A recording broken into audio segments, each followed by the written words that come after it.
Bollywood king Shahrukh Khan की नई film जवान की रिलीज से कबल ही जिस डायलॉग ने इस फिल्म की मकबूलियत में इजाफा किया वो असल में स्क्रिप्ट का हिस्सा ही नहीं था, बल्कि इसको बाद में शाहरुख खान की पसंद पर स्क्रिप्ट में शामिल किया गया था। जवान के ट्रेलर से ही इस डायलॉग को शोहरत मिली और इसे फिल्मी मद्दाहों ने अदाकार के बेटे आर्यन खान की गिरफ्तारी से जोड़ दिया है। फिल्म के डायलॉग राइटर सौमित अरोड़ा ने इंकशाफ किया है कि किंग खान का ये डायलॉग फिल्म के मुसव्वदे में इब्तदाई तौर पर शामिल नहीं था।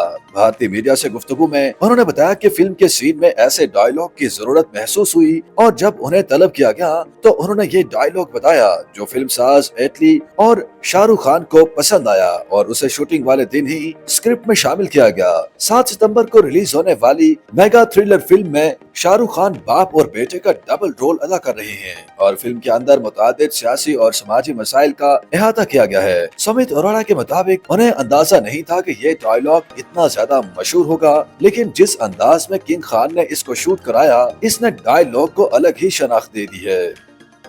YouTube पर गूगली न्यूज देखने के लिए youtube.com की सर्च बार में गूगली न्यूज टीवी टाइप करें। गूगली न्यूज के पेज पर सुर्ख रंग के सब्सक्रिप्शन वाले बटन पर क्लिक करना ना भूलिए। YouTube पेज पर अपलोड होने वाली वीडियोस से बाखबर रहने के लिए बेल आइकन पर क्लिक कीजिए। आपको हर नई वीडियो के बारे में नोटिफिकेशन मौसूल हो जाएगा।